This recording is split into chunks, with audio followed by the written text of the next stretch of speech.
one of them. I can't get by without a sling, but we can probably do some wild cards at the end. Yeah. If we're feeling. Hi, welcome back to Airsoft Action TV. I'm Tom Anvil Hibberd. And I'm Phil The Power Bucknall. And today we're going to do our top 5 airsoft bits of gear. So we are. And so Phil's not told me what he's bought. Obviously I can see it. He doesn't know what I've got, so we'll kind of just alternate. Okay. So Phil, do you want to start with your, in no particular order, unless you do have a particular order? I don't have a particular order. I might find one as we do this. Well, great, let's talk about your first thing then. Okay, first thing, my battery cell monitor. Brilliant. Cheap as chips. I think it was a tenner.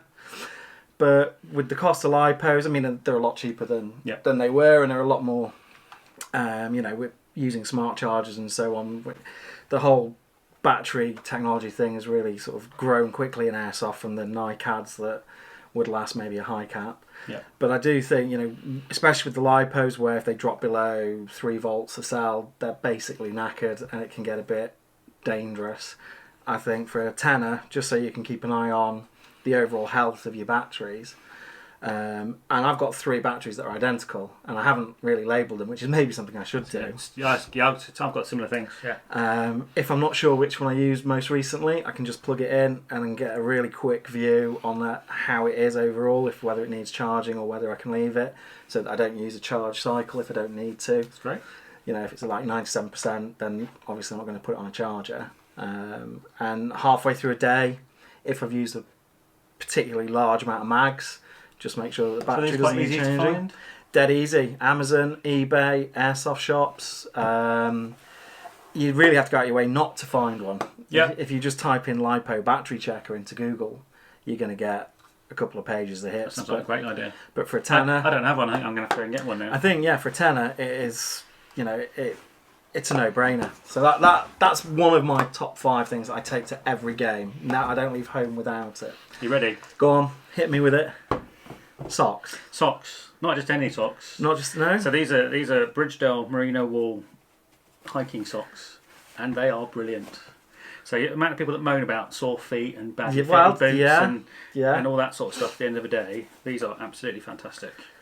It's an often overlooked area. I mean, we spend a lot of time thinking about boots maybe, but not what you actually put over your plates and meat in the boots. If you've ever done any large amount of walking, socks and blisters and chafing can ruin. Yeah. The amount of people I've seen at milsims have to stop playing to rest their feet or take their boots off or can't play the second day properly and have to go on sentry roll because they can't actually go and do anything. Yeah.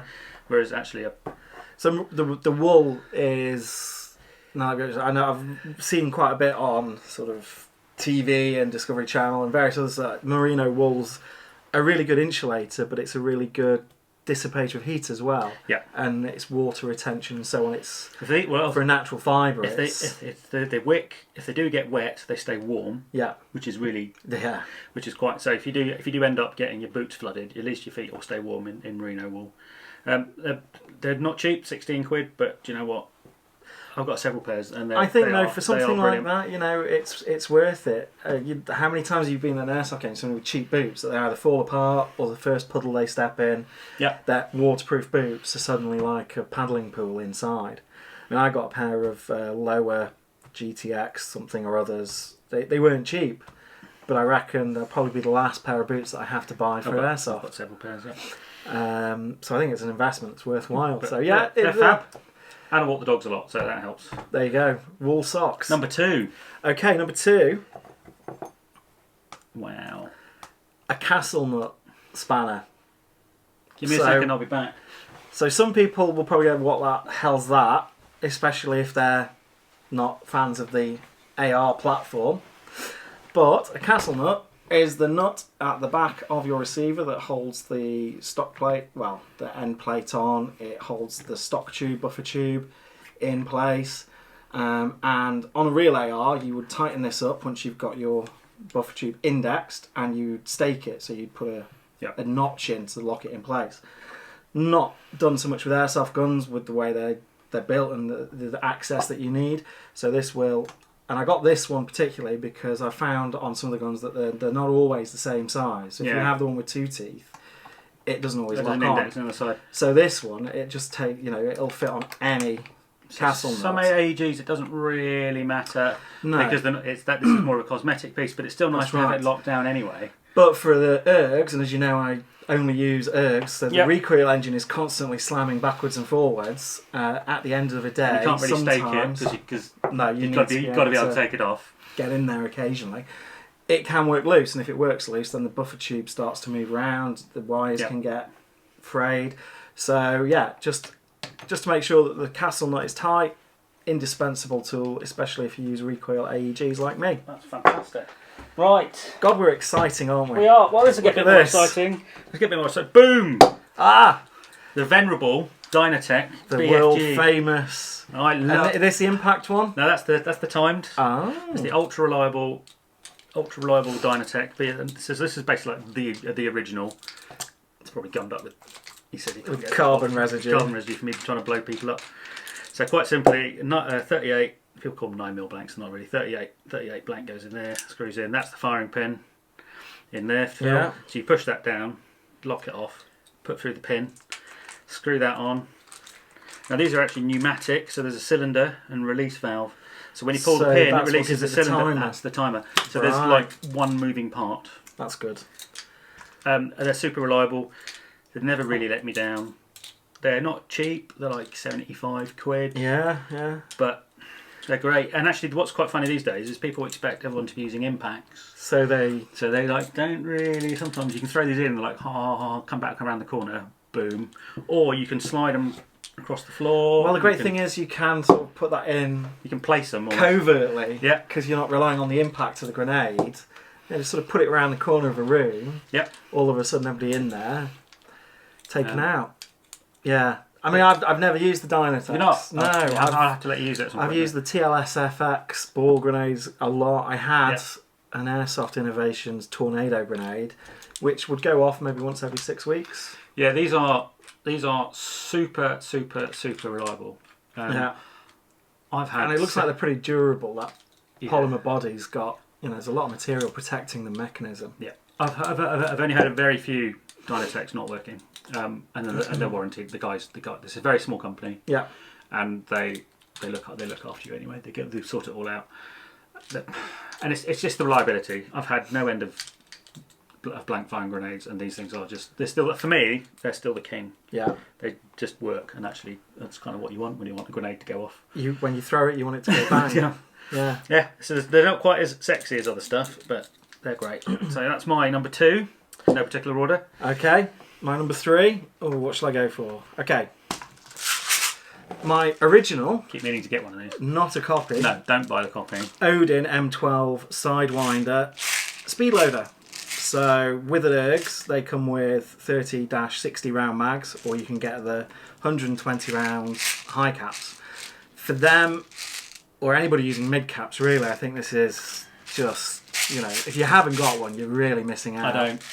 You're really missing out. I'm doing this a lot. Yeah, you get RS. Once you've done 3 mags, you're starting to go. I feel like I need a magazine minion to load for me. Yeah, so it holds easily a couple of thousand BBs. Yeah. It's got a clutch in here to sort of protect the mechanism. And if you put the mag in, like so on this one it locks on. Oh, wow. Okay. And then give it a spin. Loaded. Sold. So it doesn't lock onto my erg mags, but you can just rest it on a table. Yeah, I think you can get 3D printed adapters can get for other ones, magazines as well, can't you? For like AKs and dirty AKs fills. That sort of thing. I wouldn't know about that. Yeah. But if you've got, say, anything more than 3 magazines to load, right, well, that's done. Right, so I'm going to go on online in a minute and get one. And they aren't cheap, and there are copies out there. But I think they're unlicensed copies, aren't they? They are, and the guys who brought this to the market, I think they really deserve the support of getting the original one. I'll get an original one. And I think I got this from Red Wolf Airsoft. I think it was about £40. Some people might balk at spending £40 on a Speedloader, but I think the first time you use I like being able to have opposable thumbs that I can move, and they're not paralysed from. I think most of the wear of my gloves is from doing this. Exactly, and if you we'll get into them in a bit. Ah, brilliant, sold, Phil. There we go. I'm going to get one of those. That'll be locks away nicely. So my number 3. Your number 3? You might find these quite familiar. So these are a set of lower Zephyr GTXs. Oh, they look nice. And I'm basically going to... So I have 3 pairs of lowers, but these will just... So good boots. They are very good boots. Good boots is what I'm going to say. And I'm not going to recommend a brand because just like anything else, boots are incredibly individual and each manufacturer uses a different last. So that's the shape of the foot in order to build their feet off. These are quite light. They're more sort of duty boots than they are combat boots, but they're great for indoors and light summer use. Yeah. They've still got Gore-Tex lining. They're tanked, so you can stand in a stream and you're quite happy. They don't leak like cheap boots we talked about earlier. No, they don't. They're super comfy especially with those socks. With those socks on, brilliant. I can walk all day. Yeah. I've done games with 25, 30,000 steps and I've been tired. But actually, my feet have been, okay. And I don't. Normally, previous to wearing good boots, you have that kind of taking your boots off at the end of Airsoft feeling. You're like, yeah. I have the opposite with this, with socks and like put them on. And I'm like, these are brilliant, and I'm very happy. So good boots. So one thing I would say about good boots is it's worth travelling to a shop to try them on. Yeah. There are numerous shops you might have to drive 50, 100 miles. Doesn't really matter. If you're going to spend 150, 200 pounds on a pair of boots, make sure they fit. Make sure they fit. And I know loads of people that have bought stuff online and it just doesn't fit. So travel, try them on, buy them at the shop you bought them from. Don't be an internet sneak. Good boots. It's an investment that you won't regret. It is. So these are a couple of years old. They're doing really well. I've got another set of lower combats which will probably last me until I'm like 70 or something. They're made of like 4mm thick leather. They're incredible. But they're my winter boots. They're quite heavy. You can walk up mountains on those things. Yeah. But these are great these are my indoor light summer use boots. Because I've got the slightly higher ones, which are all brown, so the new British Army issue colour, and for the size of them, they're an 8-inch, so they really protect your lower leg, really, almost. Yeah. But putting them on, it's like wearing a pair of trainers. Yeah, these are probably, I think these are the most comfy pair of shoes, full stop, that I own. And they just. Yeah, like you say, you've got them on and you don't feel like you're wearing a boot or anything restrictive. It's comfy, your foot doesn't overheat, walk through streams, puddles, whatever. I remember my first pair, I had like German power boots when I started, and they were just probably like everyone else. Yeah. And they were just awful. They were just absolutely awful. And my life changed forever, like 15 years ago when I bought my pair of lower combats, and then I've not looked back since. No. So that's my number 3. Number 4, I'm going to go for my Baofeng radio. So there's a lot of myths and rumours and half-truths about the Baofengs because they are a licensed radio. They are. So you do need to have an Ofcom licence to use them, and you'll be restricted to certain frequencies. Yeah. And it's a 5-year licence. It costs £75. So if you're in a team or a club, that's what I've got. It's worth getting a licence because you can use them everywhere. You're not just limited to one location on those frequencies under that licence. Do not, because these can be switched to PMR channels, they are not legal on PMR channels at all because the power is about 10 times higher than the legal limit for a PMR radio. So when somebody says, you can just use it on PMR and it's fine, you don't need a licence, they're lying. You can't. You need a licence to use it, but for £25, and then about a tenner for the extended battery. Yeah, I've got one as well. I don't think you can beat them. That if you want a PMR radio, I would say Motorola have got some brilliant ones. Just get the talkers. You can get them in Argos, actually. Exactly, they're fantastic. Twin set for £50 or something like that. I'm not sure, but if you want something safe that's going to last you all weekend, if you're a mil-sim guy, the extended batteries are really good. I charged this up about a month ago, and I've used it, and it's still got, power channel mode. Still says it's full. But the quality of the reception, the quality of the transmission, the range, I've never found myself missing a communication because of the radio. Yeah. And so most problem people have are with what they stick into it. Yeah, so it's Kenwood. Yeah. The fitting is a Kenwood fitting, so if you can get push to talks or whatnot. I use Z Tactical. I know that there's a lot of people. I've had some problems with Z-Tac. Yeah, it's a bit hit and miss. I've got a couple of sets of their sword-ins, noise cancelling ones, and I've got to say they've worked really well with the push to talks. You can get more expensive options, but for the money, It's great, and it means, especially on a big site, if you do get split up, if you're playing in a team, everybody's just one click away. Yeah. You can, rendezvous at a certain point or launch an ambush or an attack without having to shout across the terrain and give away your position. Use your Mark 1 radio. Mark 1 radio, and ruin the ambush. So, yeah, I would say, my Baofeng radio. Okay.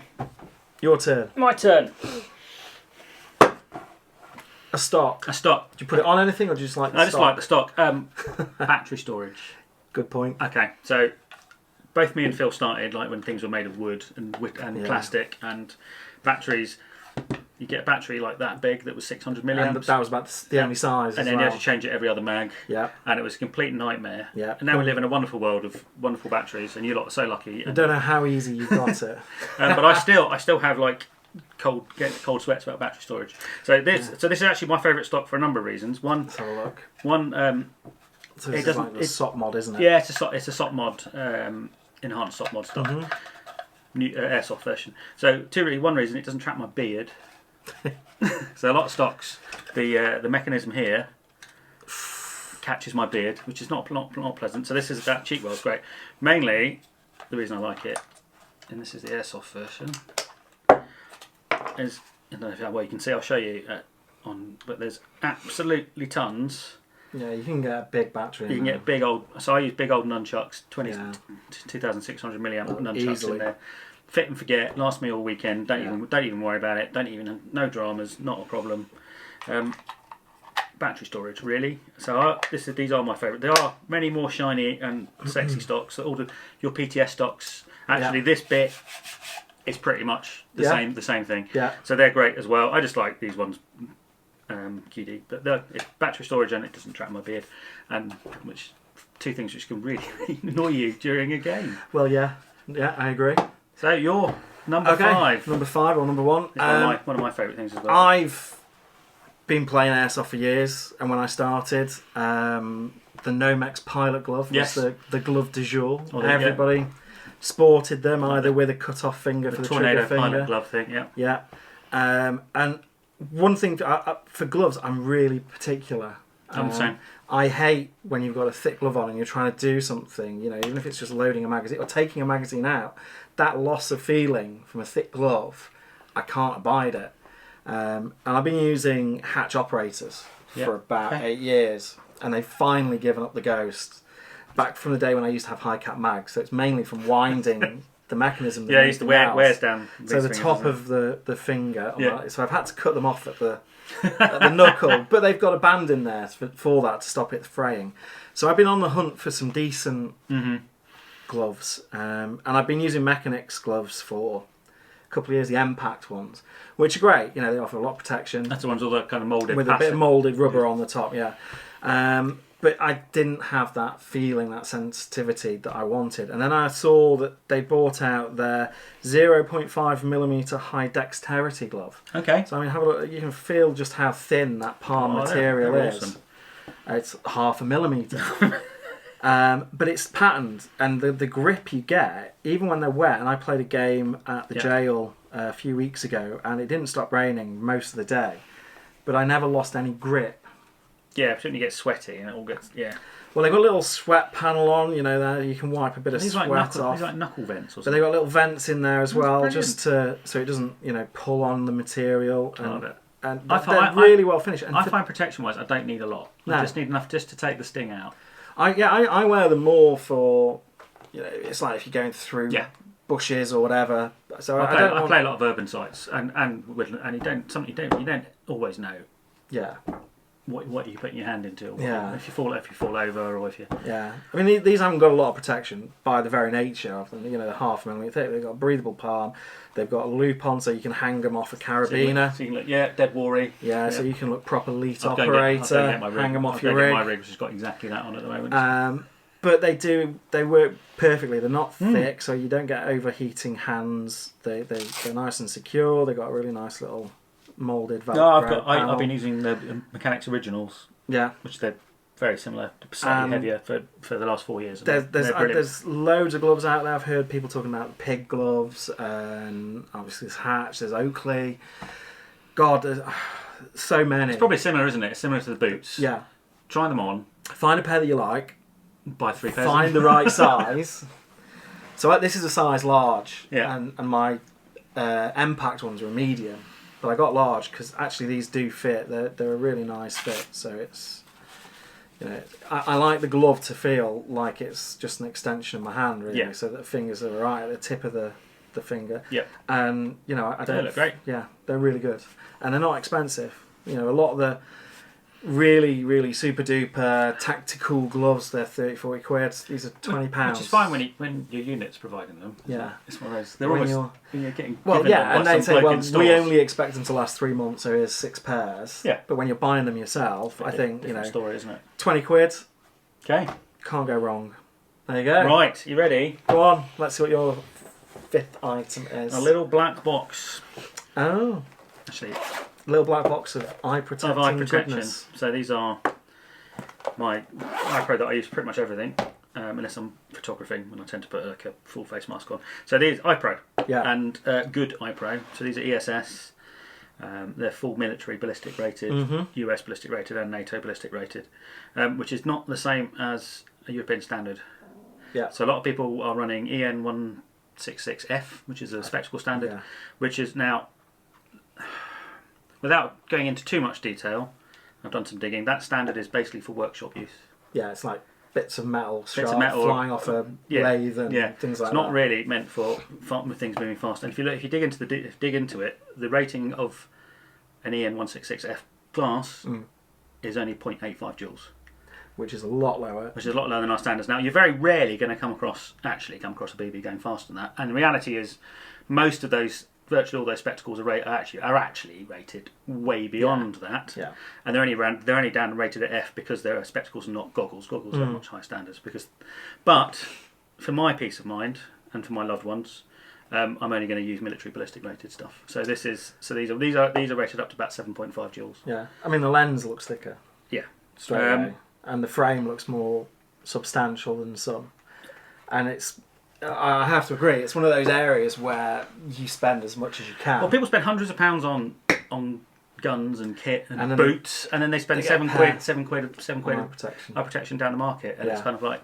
So these weren't cheap. These are 80 quid. But I use the revision ones. Yeah, Sawflies Sawflies are also military ones. They're also built to the same. They're built to the same ballistic standards. So just do some digging. You don't have to spend that amount of money on ballistic rated goggles. Bolle do some really good ones. Bolle do a whole military tactical range, which are rated really, really well. Be careful because they also do a workshop standard. But if you go for they do like a Bolle tactical is their ballistic rated range.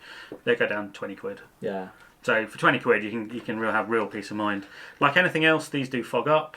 There is a trick, which I will tell you in another episode, which will pretty much remove all of that problem. Okay, well you can tell me afterwards. I'll tell you after. Always fog up. I'll tell you afterwards. But these are great. I love these. These are fab. They need to clean actually. I think the one thing as well that everybody should do, if you're not prepared to put your ballistic eye protection on the ground and shoot it full auto with your rifle, why are you wearing them? You always got to think. I think the thing about safety stuff is people think best case. You've got to think worst case. Walking around a corner, right to his muzzle. Some bloke decides to shoot here. Yeah. And you could always argue, okay, I should really be wearing full protection. Okay, that's a whole different discussion. But yeah, this is your worst case, or there's a sniper. Even worse, there's a sniper here. Yeah. So just have a really good think about it. We're not saying you have to. There actually are no airsoft standards. No. They don't actually exist, which is the chance of getting hit in the glasses with a 16-round burst are minimal, but it can happen. We've all seen I've seen glasses break. And I've seen people with the BB that's hit on the cheek gone up under the glass, yeah, or around the side, or they've had that stray one that's hit the weakest part of the frame and shattered the frame. Yeah. You've only got one pair of eyes. I think it's. It's like your feet. Weird. Look after them. And feet, hands, eyes, and you'll be good. Gloves, boots, eye protection doesn't really matter what the rest of you are wearing. No. So that's our top 5 airsoft bits of gear. So maybe not the sexiest things in the world, but I think it'd be a lot harder to play without them. Though. Yeah, I think most of these things will enhance your quality of life enormously. They certainly will. Yeah. So what do you think? What would be your top 5 pick? Do you agree with any of this, or have you got 5 of your own? Let us know in the comments down below. Please like, subscribe, ding that bell, and we'll see you next time.